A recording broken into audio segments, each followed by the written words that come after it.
नमस्ते। तो स्टार्ट करते हैं 16th चैप्टर, दैट इज चिकित्सा प्रवृत्ति। तो अथातः चिकित्सा प्रवृत्ति अध्याय व्याख्या श्याम इति स्मा भगवान आत्रे। तो संशोधन कार्य के अनंतर चिकित्सा प्रवृत्ति नामक अध्याय का व्याख्यान करेंगे, जैसा कि भगवान आत्रे ने कहा है। तो चिकित्सा प्राभृतो विद्वान शास्त्रवान कर्म तत्पर नरम विरेचेति यम स योगात सुखम अश्नुते यम वैद्यमाने तु अबुधो विरेचते मानवम सो अतियोगाद योगाच मानवो दुखम अश्नुते। तो चिकित्सा प्राभित चिकित्सा में कुशल या साधन संपन्न विद्वान ज्ञानवान शास्त्रवान आयुर्वेद शास्त्र का अध्ययन किया हुआ चिकित्सा कार्य में कुशल वैद्य जिस मनुष्य को वमन विरेचन द्वारा संशोधन कराता है वह मनुष्य वमन और विरेचन के संयोग से सुख भोगता है। अपने को वैद्य मानने वाला मूर्ख वैद्य जिस मनुष्य का वमन विरेचन द्वारा संशोधन कराता है वह मनुष्य वमन विरेचन का अयोग्य अतियोग के कारण दुख भोगता है। तो दौर्बल्यम लाघवम ग्लानिर्व्याधिर नाम अड़ुता अरुचि हृद वर्ण शुद्धि क्षुतृष्णा काले वेग प्रवर्तन बुद्धीन्द्रिय मन शुद्धिर मारुत तस्य अनुलोमता सम्यक विरक्त लिंगानी कायश्च अनुवर्तनम। तो सम्यक विरेचन के क्या लक्षण है कि शरीर में कमजोरी आना, हल्कापन, शरीर में ग्लानि, रोगों का घटना, भोजन में इच्छा, हृदय का शुद्ध होना, रंग का निखरना, भूख प्यास, समय पर वेगों का उपस्थित होना, बुद्धि इंद्रिय और मन की शुद्धता, प्रसन्नता, अपान वायु का नीचे गुजारना और जठराग्नि का बढ़ना क्रमशः ये सम्यक योग के लक्षण है, मतलब सम्यक विरेचन के लक्षण है। स्थीवनम हृदयाशुद्धि रुत्क्लेश श्लेष्म पित्तयो आधमानम अरुचिश्चर्दि दौर्बल्यम लाघवम जंग उरु साधनम तंद्रा स्मृत्यम पिनशागम लक्षणानि अविरक्तानां मारुतस्य च निग्रह। तो विरेचन के अतियोग के लक्षण क्या होता है? तो मुख से थोड़ा थोड़ा थूक या औषध का बाहर आना, हृदय की जड़ता, वमन आने की भांति कफ और पित्त का मुख में आना, पेट में अफारा, भोजन में इच्छा, वमन की इच्छा, शरीर में निर्बलता का अनुभव न होना, शरीर में भारीपन, जांघ और टांग में पीड़ा, नींद का भान, शरीर के अंगों का गीले वस्त्र से के तुल्य ठंडा प्रतीत होना, सर्दी जुकाम होना और पान वायु का रुक जाना, ये विरेचन के अयोग के लक्षण हैं। बिट्ट पित्त श्लेष्म वातानाम आगतानाम यथाक्रम परम स्रविदेयद रक्तम मेदो मांस उदकोपमम निश्लेष्म पित्तम उदकम शोड़ितम कृष्णमेव तृष्यते आर्तस्य सोअतियोग प्रमुह्यते। तो विरेचन के अतियोग में क्या होगा? तो गुदा से प्रथम क्रमानुसार मल, पित्त, कफ और वायु बाहर निकलते हैं, परंतु पीछे से रक्त बहता है। यह रक्त मांसरत, मेद मिश्रित या कफ मिश्रित अथवा पित्त मिश्रित पानी की भांति या लाल अथवा काला होता है। रोग वायु के कारण प्यास और मूर्छा आ जाती है, ये अतियोग के लक्षण हैं। वमने अतिकृते लिंगानि एतानि एव भवन्ति हि ऊर्ध्वगा वातरोगश्च वायुश्च ग्रह अधिको भवेत् वाग्ग्रहश्च अधिको भवेत् चिकित्सा प्रावृतं तस्मादुपेक्ष युञ्जेयाद यनम अंति आयुषा च सुखेन च। तो वमन के अतियोग में भी यही विरेचन के अतियोग के लक्षण होते हैं, परंतु शरीर के कटी भाग से ऊपर वातरोग के एवं जबान का रुकना ये लक्षण विशेष अधिक होते हैं। इसलिए संशोधन करने वाले मनुष्य को चाहिए कि विद्वान कर्मकुशल वैद्य की शरण में जाए जो इस रोगी को वमन विरेचन द्वारा आयु और सुख से युक्त कर सके, मूढ़ अज्ञानी के पास नहीं। तो अविपाको अरुचि स्थौल्यम पांडुताम गौरवम क्लम पीड़िका कोट कंडूनाम संभो अतिरेव च आलस्य श्रम दौर्बल्यम दौर्गंधम अवसाधक श्लेष्म पित्त समुत्क्लेशो निद्रानाशो अतिनिद्रता तंद्राक्लव्यम बुद्धित्वम असस्तम स्वप्न दर्शनम बलवण प्रणाश्च तृप्यतो वृंगणैरपि बहुदोषस्य लिंगानि तस्मै संशोधनमितम ऊर्ध्वं च अनुलोम्यं च यथा दोषम यथा बलम।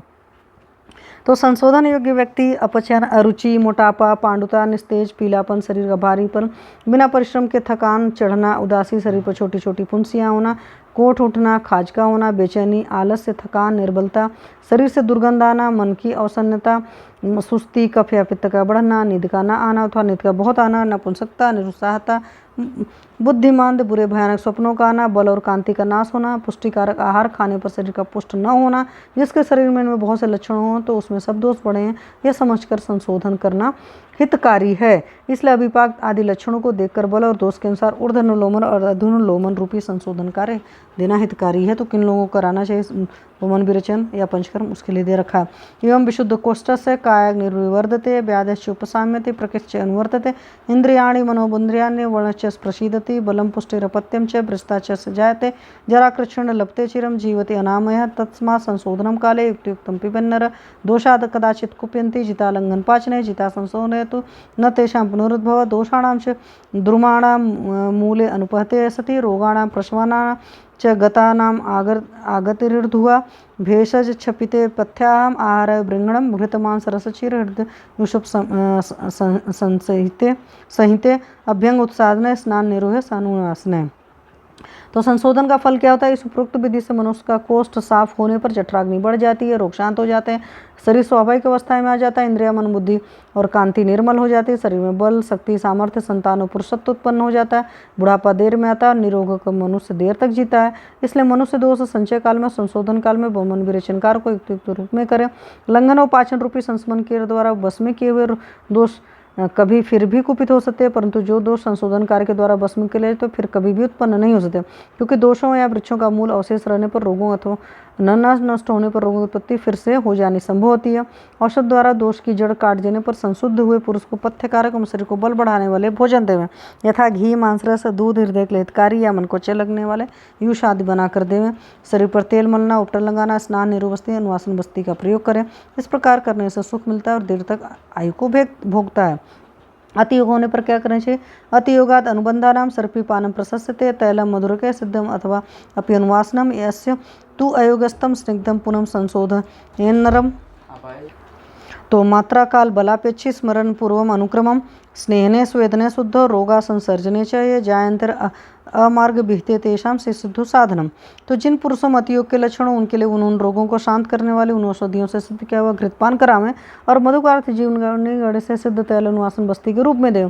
जिस पुरुष में अयोग के लक्षण उनको फिर से स्नेह और स्वेद देकर पूर्व कही मात्रा को समय बल आदि को क्रम से था स्मरण करता हुआ फिर से संशोधन के लिए देवें। स्नेहन स्वेदन संशोधन आदि प्रयाम कर से विधि पूर्वक क्रिया न होने से जो रोग उत्पन्न हो जाते हैं और उनकी चिकित्सा सिद्धि स्थान में कहेंगे पहले जो मात्रा दी थी दोबारा उससे कुछ अधिक देवें। वैसे भी अयोग में फिर से वो विरेचन कराते हैं जो भी अयोग हुआ है, और अतियोग का अलग टाइप का सिस्टम है, उसको स्तंभन करने के लिए काम करते हैं। तो जायन्ते हेतु वैषम्याद विस्मादेह धातो हेतु साम्याद समास्तेषां स्वभाव परमः सदा प्रवृत्ति हेतुर्भावानां न निरोधे अस्ति कारणम केचित्त्रापि मन्यन्ते हेतुम हेतुर्वर्तनम। तो शरीर को धारण करने वाले जो धातु हैं वे कारणों की विषमता अर्थात बढ़ने या घटने से बढ़ते या घटते हैं और शरीर के धातु कारण की समानता से समान रहा करते हैं। विषम और सम धातुओं का सदा स्वभाव से नाश होता है। इस समता और विषमता की निरंतर प्रवृत्ति में ऐसा कारण रहता है जिससे कि उनका वृद्धि और क्षय होता है, अर्थात साम्य या विषमता के होने में कोई कारण अवश्य होता है। बिना कारण के स्वाभाविक धर्म में अंतर नहीं आता है। धातु एक क्षण भी विषमावस्था में नहीं रह सकते, यह उनका धर्म है। सब पदार्थों की उत्पत्ति का कारण होता है परंतु विनाश कार्य में कारण नहीं होता है। इसलिए कुछ आधार पदार्थों के निरंतर विनाश में कारण की अपेक्षा नहीं करते हैं। कुछ विद्वान पदार्थों के नाश में उत्पादक या प्रवर्तक कारण के अभाव को ही कारण मानते हैं। तो एवं मुक्तार्थम आचार्यम अग्निवेशो अभ्यभाषत स्वभाव परमे कर्म चिकित्सा प्रावृतस्य किम भैषज विस्मान धातुन कान समी कुरुते भिषक का वा चिकित्सा भगवन किमर्थम वा प्रयुज्यते तशिष्य वचनम श्रुता व्याजहार पुनर्वसु। तो इस प्रकार कहते हुए आचार्य पुनर्वसु को लक्ष्य करके अग्निवेश बोले, भगवान शरीर की धातुएं जब स्वतः अपने स्वभाव में आ जाती तब चिकित्सा के साधनों से संपन्न वैद्य से कर्म साध्य क्या है, फिर क्या काम, और तब किन विषम हुए धातुओं का औषधियों से वैद्य समान करता है, और यदि धातुओं की विषमता ही सदा रहे तब चिकित्सा क्या वस्तु है, और विषमता का नाश सदा होना ही समय फिर वैद्य की किस लिए चिकित्सा कर्म करते हैं। इस प्रकार अग्निवेश के वचन को सुनकर के पुनर्वसु आत्रेय बोले, श्रूयता मैत्र या सौम्य युक्तिर्दृष्टा महर्षि भी स नाश कारणाभावाद भावानां नाश कारणम ज्ञायते नित्यज्ञस्यैव कालस्य अत्यय कारणम शीघ्रगत्वाद भूतस्त तथा भावो विपत्ते निरोधे कारणम तस्य नास्ति नैव अन्यथा क्रिया या भी क्रिया भी जायन्ते शरीरे धातुआ समा सा चिकित्सा विकाराणां कर्म तद्भिषजामदं कथम शरीरे धातु न वैषम्यं न भवेदिति समानां चानुबन्धः स्याद् इति अर्थं क्रियते क्रिया त्यागाद विषम हेतूनां समानां च उपसेवनात् विषमानानुबन्धनन्ति जायन्ते धातवः समयस्तु हेभिर्स्माद् धातून् संजयते समान चिकित्सा प्राभिस्तस्माद् दाता देह सुखायुषां धर्मस्य अर्थस्य कामस्य नृगलोकस्य उभयस्य च दाता संपद्यते वैद्यो दान देह सुखायुषां। तो ये सब जो युक्ति महर्षियों ने बुद्धि द्वारा देखी वह सुनो, नित्य गमनशील काल के नाश होने कारण की तरह नाश के कारण के अभाव से पदार्थों के नाश का कारण नहीं जाना जाता। कोई भी पदार्थ जैसा उत्पन्न होता है वैसा ही शीघ्रगामी होने से नष्ट होता है। उसके विनाश में कोई कारण नहीं, उनमें किसी संस्कार का आधान नहीं किया जा सकता। पदार्थों के नाश होने के कारण का पता नहीं चलता क्योंकि नाश के कारण का ही अभाव है। जैसे नित्य काल का भी नाश होते दिखाई देता है, परंतु इस नाश कारण का पता नहीं चलता क्योंकि यह काल बहुत शीघ्रगामी है।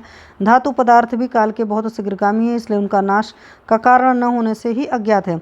धातुओं की पूर्वावस्था के निरोध में भी कोई कारण नहीं। जिन क्रियाओं द्वारा शरीर के अंदर विषम हुए धातु साम्यावस्था में आते हैं, उन क्रियाओं को रोगों की चिकित्सा कहते हैं। यह चिकित्सा वैद्यों का कर्म है। शरीर के अंदर धातु में विषमता उत्पन्न न हो और समान अवस्था में ही धातु सदा बन रहे, इसलिए चिकित्सा क्रिया की जाती है। काल, बुद्धि, इंद्रियार्थों के अतियोग, अयोग या मिथ्या इन विषम हेतुओं के छोड़ने से, समयोग रूप में कारणों के सेवन करने से धातु विषम नहीं होते और विषम हुए धातु समान हो जाते हैं। चिकित्सा कुशल वैद्य समान करने से धातु को समान बनाने का यत्न करें। इस प्रकार करने से वैद्य शरीर के सुख और आयुष अर्थात दीर्घायु को प्रदान करता है। मनुष्य को सांसारिक सुख और आयुष प्रदान करने से वैद्य ही लोक और परलोक दोनों लोकों में धर्म, अर्थ और काम को देने वाला होता है। तो तत्र श्लोका चिकित्सा प्राभ्युत गुणो दोषो यथश्च आश्रय योग अयोग अतियोगानां लक्षणं शुद्धि संश्रयं बहुदोषस्य लिंगानि संशोधन गुणाश्चये चिकित्सा सूत्र मात्रं च सिद्धिर्व्यापति संश्रयं या च युक्तिश्चिकित्सायां या च अर्थकृतेभिः चिकित्सा प्राभृते अध्याय तत्सर्वं वदन मुनि। तो चिकित्सा प्राभृत में वैद्य के गुण, वैद्य के विपरीत मूण, वैद्य के अवगुण, संशोधन के सम्यक और अतियोग के लक्षण, बहुदोषों के लक्षण, संशोधन के गुण, चिकित्सा का सूत्र, चिकित्सा के युक्तियुक्त होने में शंका, समाधान, चिकित्सा का प्रयोजन, ये सब बातें चिकित्सा प्राभृतीय अध्याय में आत्रेय ऋषि ने उपदेश की है। इति अग्निवेश कृते तंत्रे चरक प्रति संस्कृते सूत्रस्थाने कल्पना चतुस्ते चिकित्सा प्रवृत्तियों नाम षोडशो अध्याय समाप्त। इति कल्पना चतुष्का समाप्त। तो कल्पना चतुष्का 16वां अध्याय चिकित्सा प्राभृति अध्याय समाप्त हुआ। Thank you.